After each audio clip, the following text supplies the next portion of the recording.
Let's talk about what everyone's buzzing about right now. ESPN just dropped their full roster rankings across the entire NFL top to bottom. And as you might expect, it stirred up a lot of opinions. Some fans are fired up, others confused. But if you're a Cowboys fan, well, this one probably left a bad taste in your mouth. Dallas didn't crack the top 8, not even top 16. They slid all the way down to number 18. Yeah, 18. That's not a typo. Behind the Arizona Cardinals somehow, and just barely ahead of the Pittsburgh Steelers. That puts them near the bottom tier when you look at the NFC, and that stings a little. Especially when the goal for this franchise is to be Super Bowl contenders, not middle-off epic placeholders. Still, as weird as this ranking might look, on paper there's some nuance worth unpacking here. The NFC is a little different this year, a bit more unpredictable compared to the AFC, where a lot of teams are either stacked or spiraling. And look, if nothing else, the Cowboys being ranked ahead of the Giants is a small win.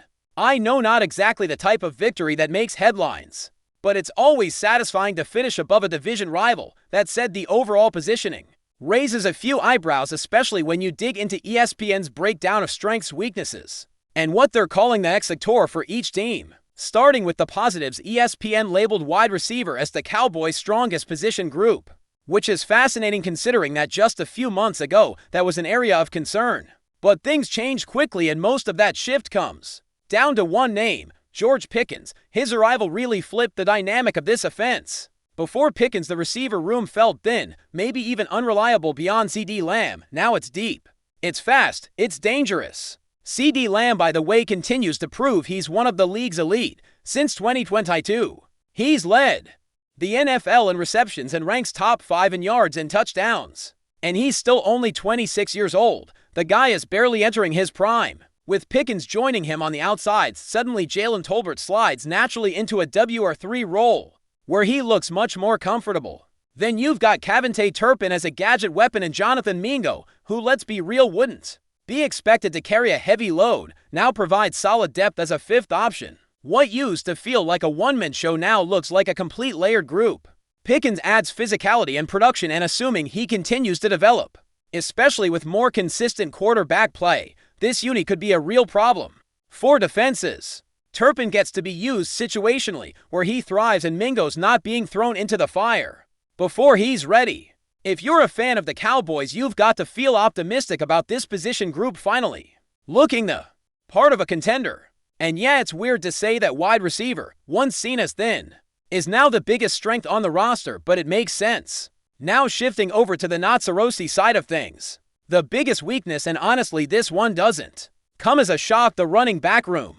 ESPN called it the most glaring hole on the roster, and it's hard to argue with that. After parting ways with Rico Dowdle, Dallas brought in Javonte Williams, Miles Sanders, and a rookie from day 3 of the draft, Jaden Blue. On paper, that sounds like a fresh rotation. But dig a little deeper and the concerns start to mount. Javonte Williams has a high ceiling, no question, but since tearing his ACL in 2022, he hasn't been the same.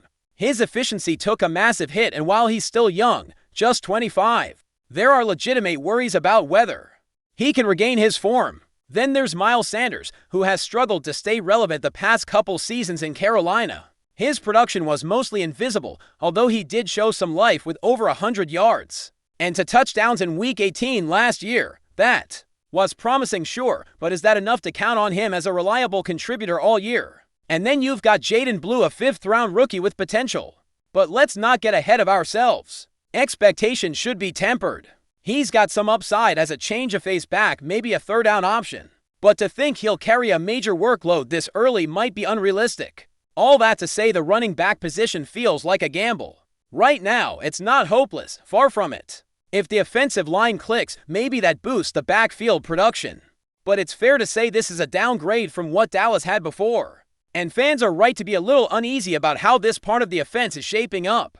Speaking of the offensive line, ESPN pointed to the right side of the line as the biggest X factor for Dallas, and that's a really intriguing take. Honestly, you could probably extend that to the entire offensive line. It's a young unit, a little unproven, but there's some real talent if things fall into place. Tyler Guyton, Cooper Beebe, Tyler Booker, these are players with potential, but also question marks. Terrence Steele is another big piece here. He's been up and down, but has the tools to anchor that right tackle spot if he puts it all together. The offensive line might be the hidden key to unlocking everything else. If they perform well, the run game gets easier, which makes life simpler for Dak Prescott. And if Prescott has time, the ball's getting to Lamb and Pickens consistently. So much of this offensive success could hinge on the O-line's development. The big issue: only one of these linemen has been paid. The rest are still on rookie deals. One is a rookie, 2 are in year 2. That's a lot of responsibility riding on a very inexperienced group. Chemistry is going to be huge, health even. More so. If they can stay on the field and build some rhythm together, this could be a surprisingly strong group. But that's still a big if. Now let's talk defense. One of the surprises in ESPN's projected lineup was the inclusion of Jack Sanborn as a starter. Yes, Sanborn. He followed new defensive coordinator Matt Eberflus from Chicago and seems to have carved out a key role, at least while DeMarvion Overshown recovers from last year's knee injury. Sanborn may not rack up huge stats, but he's effective. He reads plays well, holds his own against the run and in coverage. He's just solid, and that matters when your linebacking core is in flux.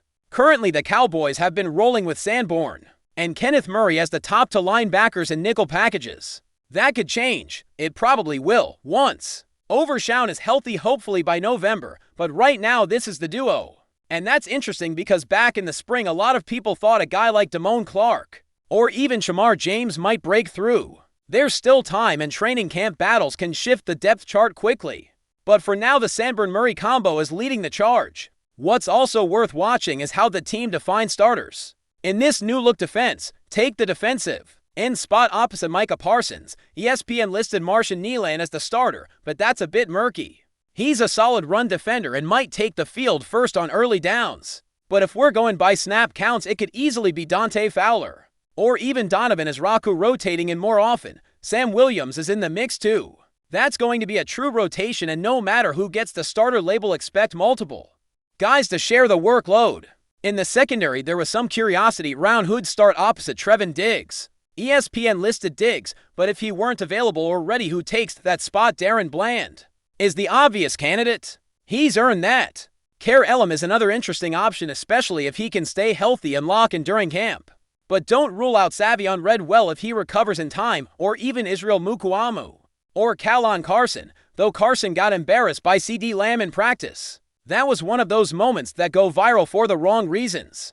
Anyway, there's competition across the board. At safety, no surprises. Malik Hooker and Donovan Wilson hold down the fort. And unless someone like Marquise Bell or Juanya Thomas has a breakout camp, those two are locked in as your starters for now. Stability in the back end could be crucial with so many moving parts in the front seven. All in all, this Cowboys team feels like one big puzzle. Some pieces fit beautifully, like the wide receiver group. Others still need time and patience, like the running backs and offensive line.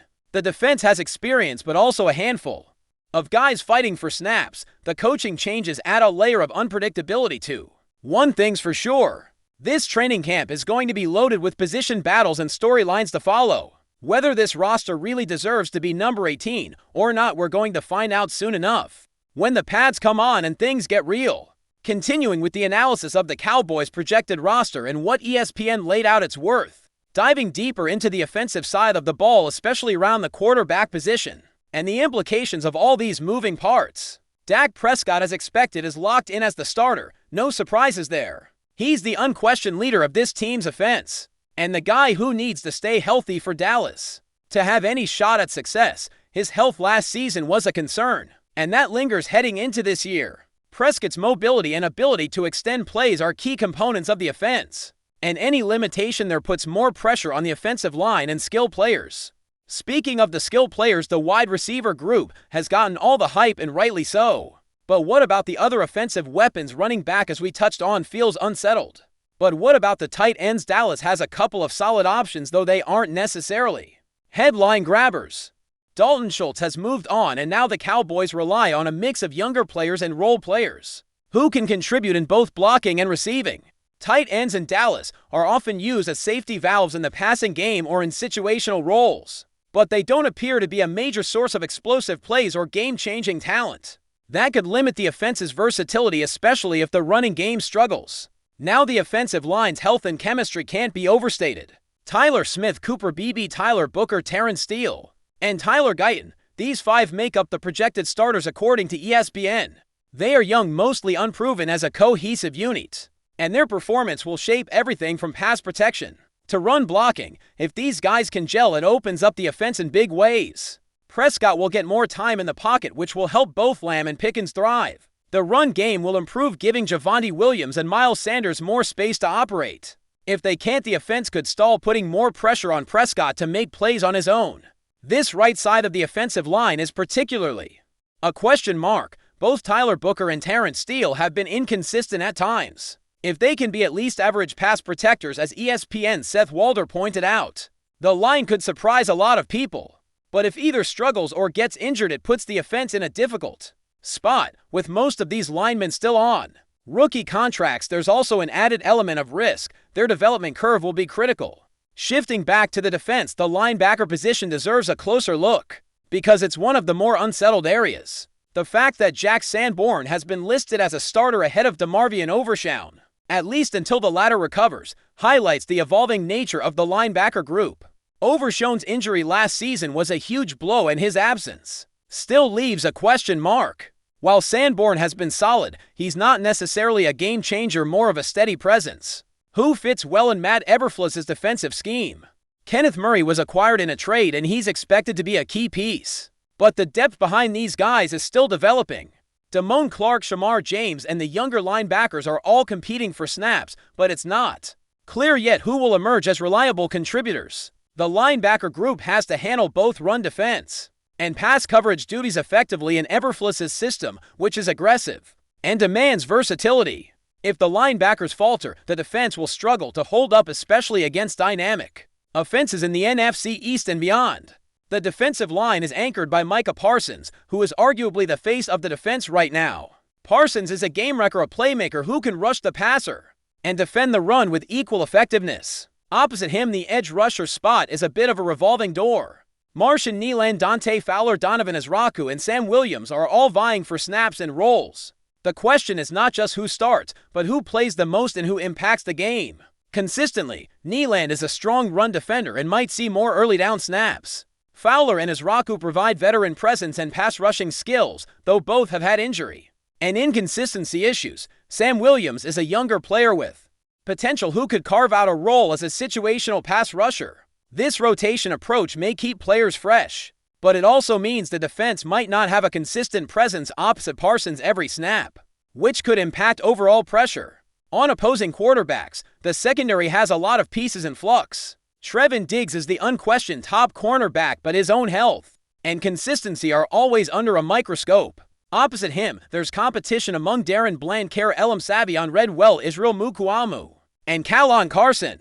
Bland and Elam are the frontrunners, but there's still some uncertainty about who will lock down the spot when the season kicks off. Injuries and camp performances will play a big role here. The safety duo of Malik Hooker and Donovan Wilson is probably the most stable part of the secondary right now. Hooker is a ball hawk and key in coverage, while Wilson is a physical presence who can come up to stop the run. That said, there are some younger safeties like Marquise Bell and Wanya Thomas who might push for playing time if they show enough in practice and preseason games. Looking at the overall picture, this Cowboys roster feels like it's at a crossroads. There's clearly talent on the team and a lot of potential to be a very good football team, especially if everything clicks on offense, but there are enough question marks and young players in critical roles that consistency might be hard to come by. The biggest question is whether this team can stay healthy and whether the young players can develop quickly enough to fill some of the gaps. The running back position could remain a concern if Williams doesn't regain his pre-injury form and Sanders doesn't become more reliable. If Jaden Blue can carve out a role as a third down back and show flashes of playmaking ability, that would be a big boost. But expecting a rookie fifth-rounder to be a focal point right away might be asking too much. The offensive line's progression is also key. If that unit can't give Prescott enough protection, it limits everything else. The defense, anchored by Parsons and with a stable safety duo, has playmakers but needs to find consistency in the linebackers and edge rushers. Those spots could define how effective this defense is overall. And of course, there's the quarterback. Prescott's ability to stay healthy and perform at a high level under pressure will be the barometer for this entire team. If he can get comfortable with the improved wide receiver group, and if the offensive line provides better protection, the offense could be explosive. If not, the offense might sputter and the defense will need to carry more weight. This all leads To a critical conclusion, this team's success will likely hinge on a handful of if statements. If the offensive line improves, if the running backs can contribute consistently, if the edge rushers find their form, and if the young defensive backs develop quickly, then the Cowboys could be a playoff contender again. But if those things don't happen, this team risks falling into mediocrity or worse. Fans should also keep an eye on how the coaching staff manages these developing players and navigates injuries throughout the season. Matt Eberflus is known for emphasizing effort and discipline on defense, and if he can get his scheme to work with the players he has, the defense could punch above its weight. On offense, the staff will need to creatively utilize the wide receivers, tight ends, and backs to keep defenses guessing. As the preseason approaches, training camp battles will be fascinating to follow, watching how the young offensive linemen handle the heat and physicality, which running backs rise to the occasion, and how the defensive rotation settles will give us the clearest picture of what this Cowboys team really looks like. The NFC East, after all, is wide open. The Eagles have the top spot, but no one else is a runaway favorite. The Giants are rebuilding, the Commanders are up and down, and the Cowboys are trying to reassert themselves. Ultimately, the ESPN ranking of 18th might feel harsh, but it reflects the reality that this is a team in transition. There's promise here, but it comes with risk and uncertainty. It's going to take time, patience, and hopefully a bit of luck to see if Dallas can climb back into serious contention. So whether you're a Cowboys fan hopeful for a breakout season, or just an NFL follower intrigued by these rankings, this team is definitely one to watch. Between the talent on offense, the questions on defense, and the coaching changes this season could either be a foundation for a return to dominance or another year of frustration. The coming weeks and months will tell the story. But before we continue, don't forget to subscribe to our channel and give this video a like. Your support helps us keep bringing you the latest updates on the Dallas Cowboys. Feel free to share your thoughts on the news in the comments as well, and what could be one of the most surprising moves of the NFL offseason. Whispers are growing louder about Cooper Kupp parting ways with the Los Angeles Rams and potentially finding a new home with the Dallas Cowboys. Though no official statements have been released by either franchise, league insiders and anonymous sources close to the situation have hinted that something big might be brewing behind the scenes. Kupp, the 2021 Offensive Player of the Year and Super Bowl 56 MVP, has been a cornerstone of the Rams' offense since his breakout season. But recent seasons have been marked by injuries, cap concerns in Los Angeles, and a shifting team dynamic that has seen younger receivers step into more prominent roles.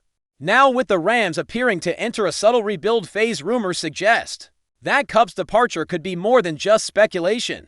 It might be a strategic reset for both sides. And then there's Dallas. The Cowboys, always a team that attracts attention, and bold headlines could be in the market for another star receiver to complement CeeDee Lamb and stretch the field. With Michael Gallup's production having fluctuated and Brandon Cooks aging, the possibility of adding a receiver with Kupp's reliability, route running precision, and veteran presence is reportedly very intriguing to the Cowboys front office. Jerry Jones is no stranger to big-name acquisitions, especially when there's a chance to inject experience and star power into a playoff-ready roster. Adding Kupp would signal an all-in push, a statement move that could instantly boost the Cowboys' Super Bowl aspiration.